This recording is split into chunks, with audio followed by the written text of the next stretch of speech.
America, land of opportunity, where a farm boy can become president and the child of immigrants can be a federal judge. How does it happen?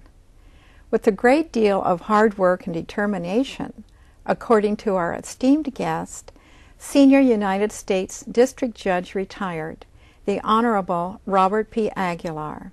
I'm Marilyn Prial, host for The Better Part. Welcome to The Better Part, a program by and for seniors and devoted to exploring the many facets of those better years of our lives. The name of our program was inspired by a quotation from Robert Browning.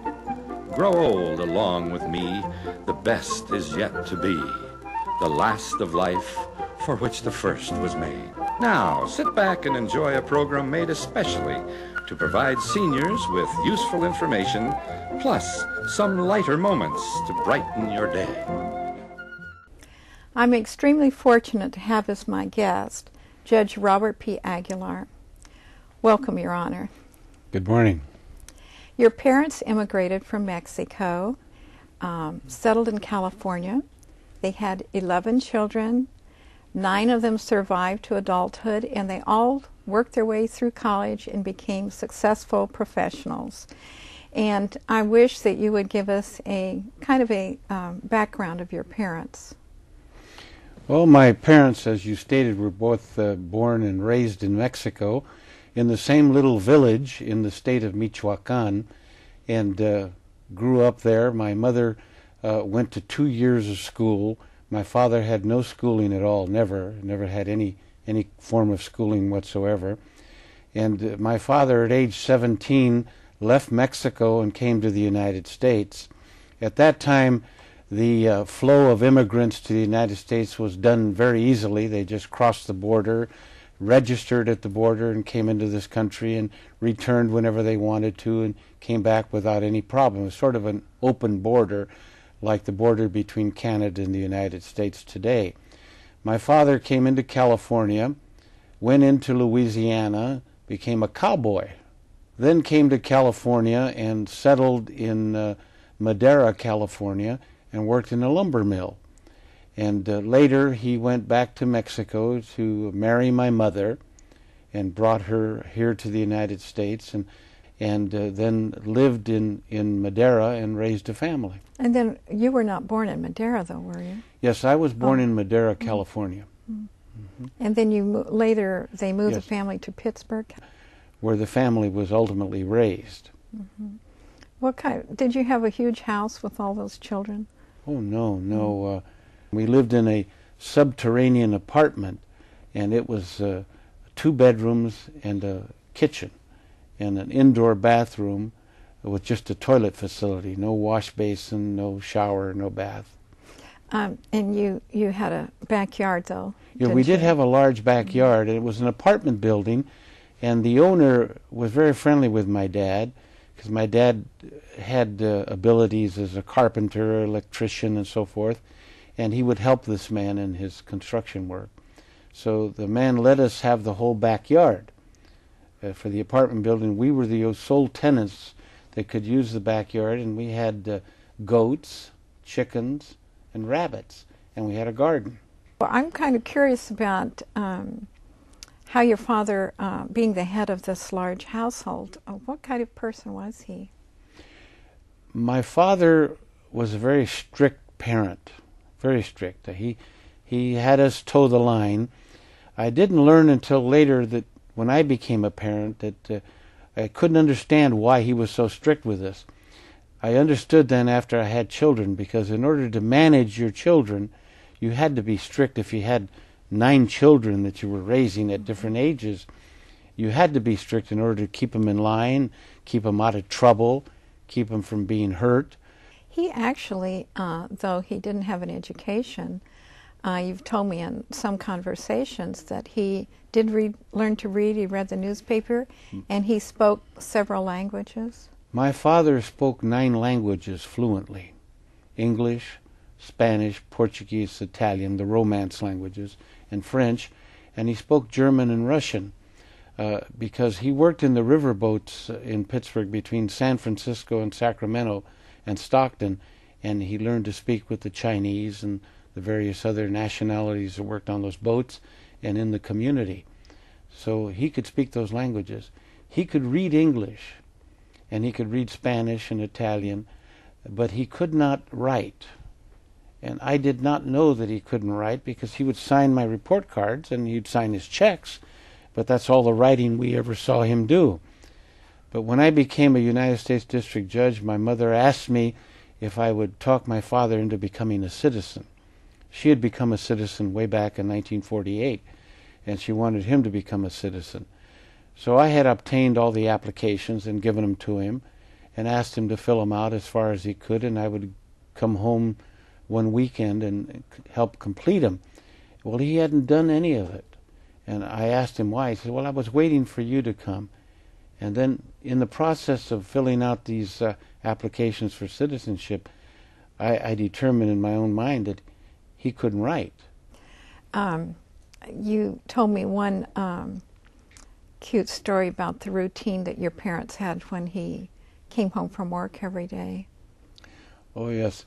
In the early years, my father would go out to work every day to find work, because it was the end of the Depression, and there was no work available. My dad then got a job at Redwood Manufacturers that made crates in which they stored munitions to ship overseas for this anticipated war. And then when the war came in December, by that time my dad was working at United States Steel in Pittsburgh, which was then called Columbia Steel. So he had a regular job now, and our economic living got a little better at home. But he would return from work after the war started. He returned from work about 5:30, 5:45, and he would come home, and he used to carry a lunch pail, and he'd take a lunch to work every day in this black pail. He'd bring it home, he'd wash it, and then he'd dry it out, and he'd air it out outside so it would dry up, and then he would come into the living room and take off his shoes and sit in a chair similar to the one I'm sitting in, and my mother would help him take his shoes off and remove his socks, and immediately she'd bring a pail or a pan of hot water, and he'd put his feet in there, and she would bring him warm water to soak his feet, and then she'd dry off his feet, and he'd get dressed. You wouldn't find that very often today, would you? No, you won't find that at all today, I don't think. Your mother was quite active, actually, and in the community. Even though she stayed home with the children, didn't she help out with the cooking for the priest and doing Yes. rosaries? And then didn't she entertain quite a bit in the house? Yes, my mother never had employment outside the home, ever. When I was born and before I was born, she used to cook food for the lumberjacks. They would come there, and I would imagine they paid something for her work, but she never worked outside the home. When we moved to Pittsburgh, she had always been very active in the Catholic Church, and she would go to the priest's house and help clean the church and clean the rectory and cook for the priests, and she would have the priests come home to our home, and she'd provide meals for them from time to time. As we were growing up, my mother's two friends were the truant officer, Miss Havdi, who was the school truant officer, and a judge's wife, Judge Donovan, Superior Court Judge in Martinez, who lived in Pittsburgh. Mrs. Donovan and Miss Havdi would come in and have coffee with my mother almost every day. Almost every day. The truant officer loved my mother because we were never absent from school. We never played hooky. We had to answer to my father. He was very strict. None of your children, the children, never got into any trouble, did they? No, we didn't. No. Did you always have to come home from school straight home, or were you allowed to go visit friends? Or? No. If we didn't have a job to go to after school, we had to come. You mean employment? No, if we didn't have a job. Like we had jobs shining shoes, selling newspapers. I worked all the way through school. I had different jobs all the way through junior high school. When was your first job? Well, my first job was when I was not quite 6 years old, delivering Mexican pastries from the bakery to the customer in a little wagon. The pastries would be in a bag with the person's name, and it's a small town, Pittsburgh, California. It was at that time. And Mrs. Gonzalez, I go to her home and deliver her little bag of pastries. Did your parents tell you to go find a job, or was it just you all wanted to work? Did you get to keep the money, or did you have to turn it over to the family? Well, first, I don't ever recall my father telling us we had to go get a job.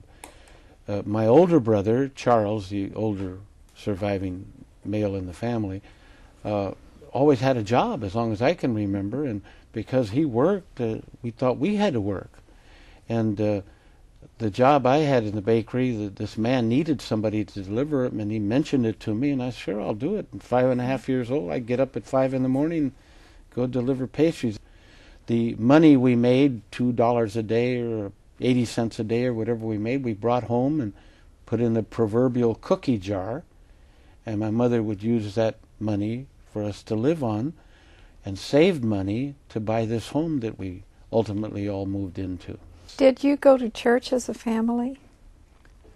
We went to church as children, as a family of children, but we never went with my parents. My mother always went to Mass early in the morning with my dad, 6 o'clock Mass, and we went later Masses. But no, we never did go mother and father with the children. Did you have to help out a lot in the house? Did all the children have assigned jobs in the home to help out? We all had tasks. Mine, if I recall correctly, was to help with the wash. And the wash was 10 rubs of wash every Saturday morning and Sunday. And you had family outings, didn't you? Picnics and Sunday picnics and things. Our community of Pittsburgh had probably 4 or 5 families from the same very small village where my parents came from. So they had friends there. And one particular family, the Ramirez family, which was a large family as well, 8 kids, I believe, they would play cards with my parents. They would alternate. One weekend they'd play at our home, and another weekend they'd play at the Ramirez home. But typically in the summer, we would go to the Pittsburgh Park. It was a little municipal park, and Pittsburgh is very athletically inclined, so they have semi-pro baseball games in the summertime where they wouldn't charge. The semi-pro people would play, and my folks would go there, and they'd lay out blankets, and my mother would fry chicken, and Mrs. Ramirez would make some other dish, and the children would all go there, and the folks would play cards, and we would sit around these blankets and just visit. One of the stories that you mentioned was you'd go 4th of July to watch the parade, and there was a house along the parade route that where the people had a wall, and they only let your family sit on the wall, and then every year you had ringside seats, your family did. And then, isn't that the house that your parents actually bought?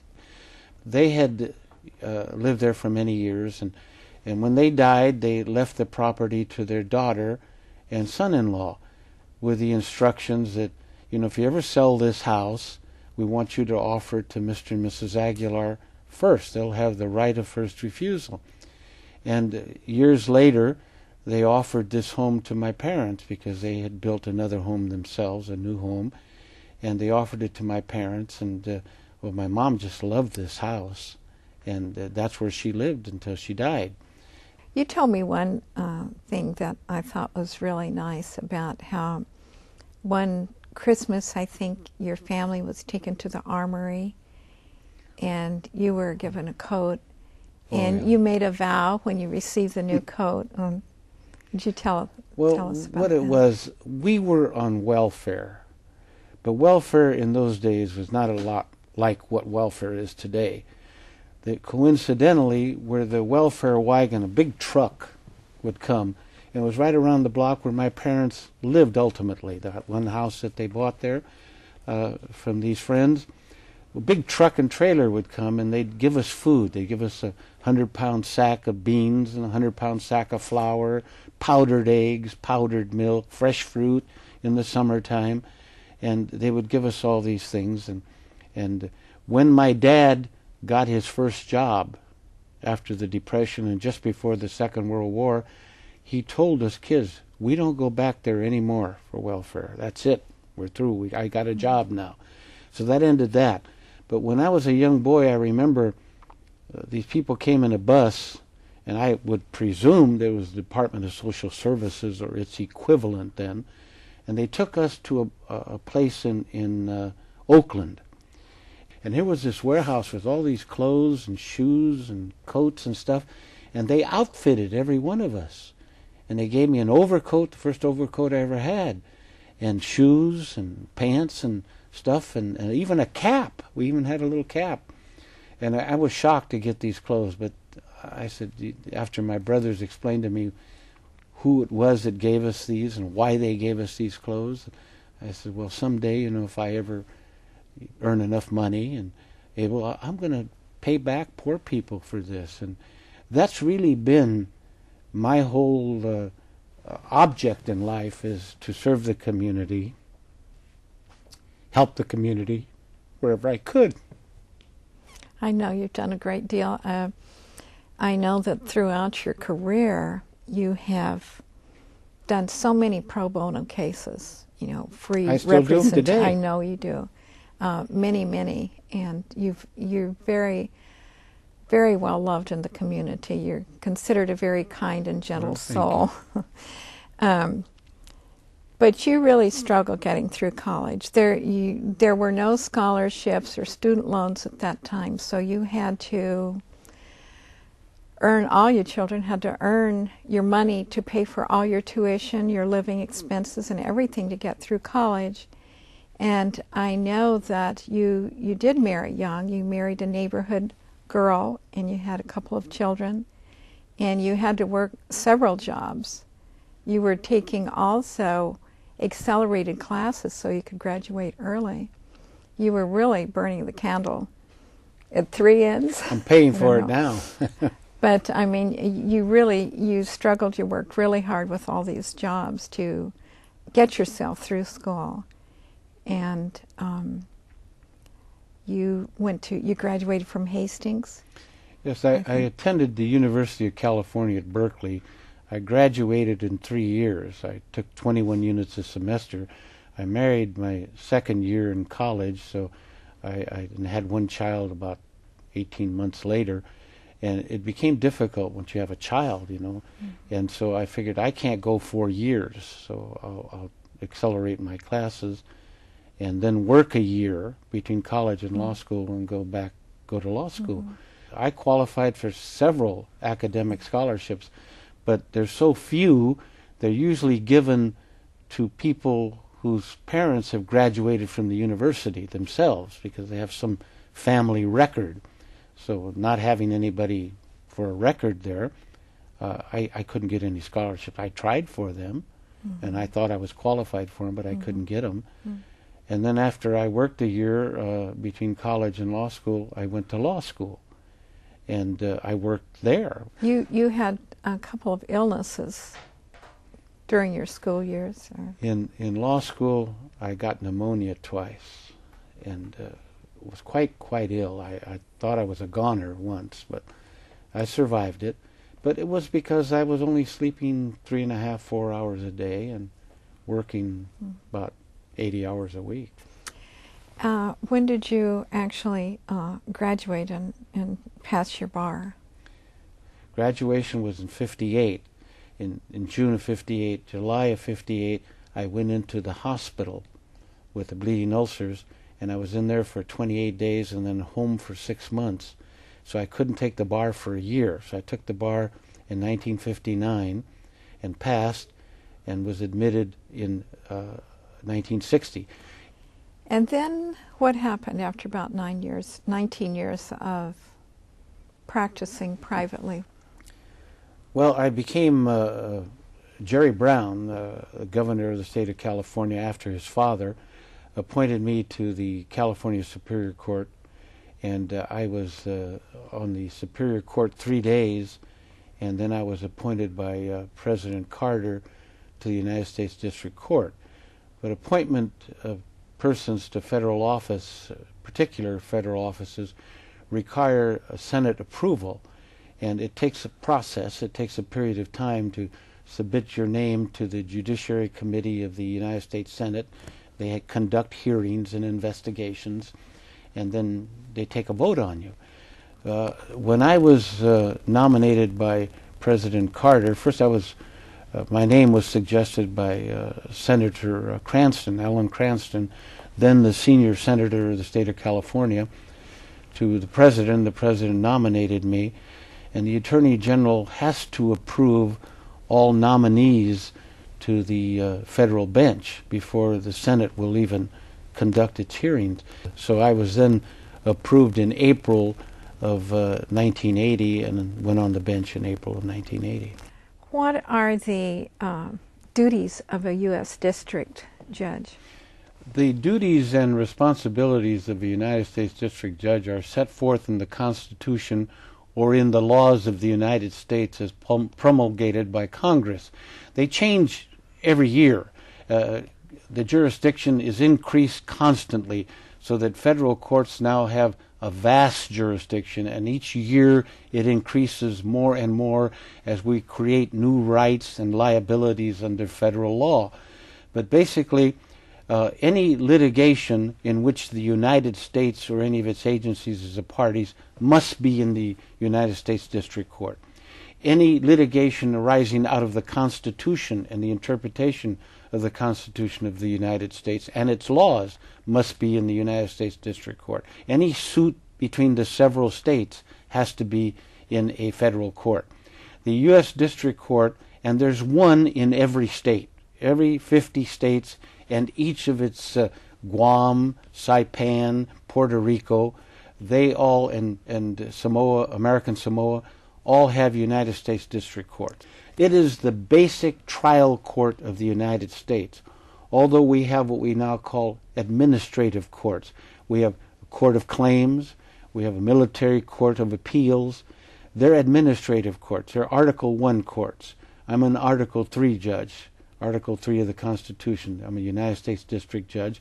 Article III provides for the Supreme Court of the United States and United States District Circuit Courts and United States District Courts. A United States District Judge can order Congress to do something and order the President of the United States to do something that is a lawful act required of him under law. And only one person it takes, that one United States District Judge. You got to go to the White House. Well, yes, I was very fortunate. I've been to the White House several times.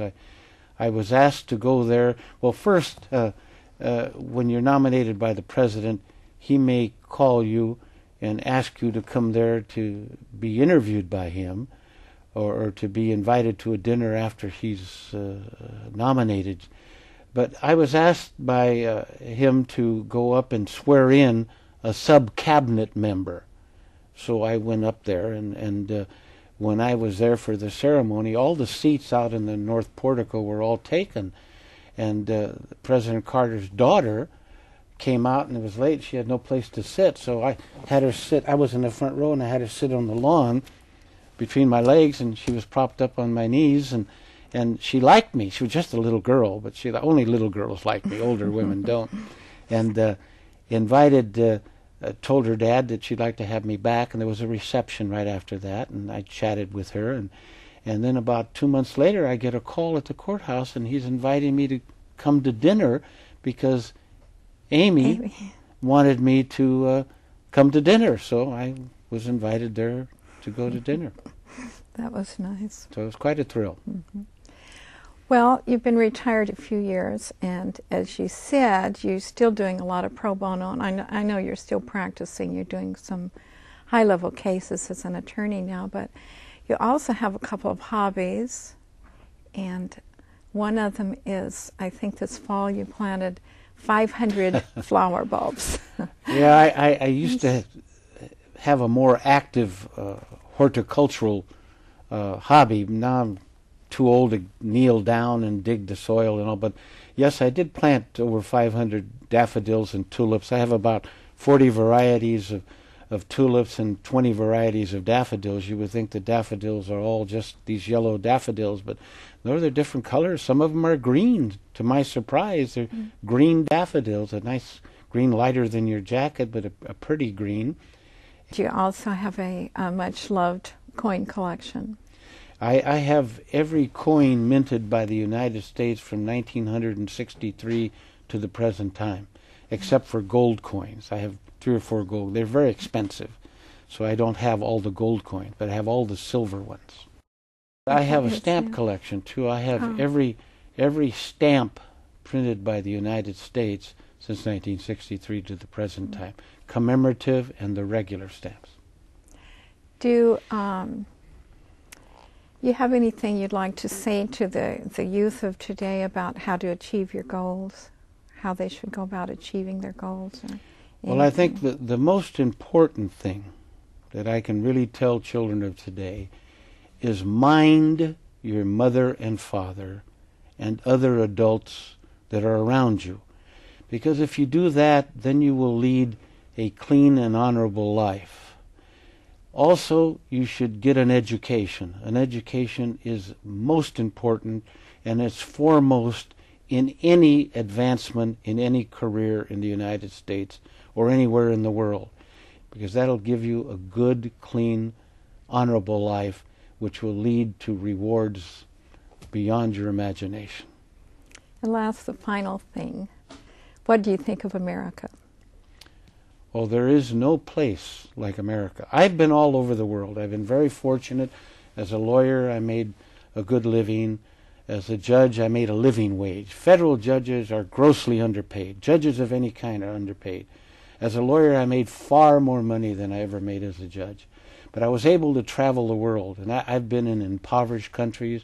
I've been in Paris 8 or 9 times, and that's the lavish life. But to live as a citizen and to have an opportunity to advance as a human being, there is no country like this country. Your Honor, thank you so much for coming and being a guest on this program. We've really enjoyed hearing from you, and we've learned a lot. Well, thank you for having me. I think our public needs to know more about the federal courts and the federal system. All the TV programs are about the state courts, and it's time they learn something about the federal system.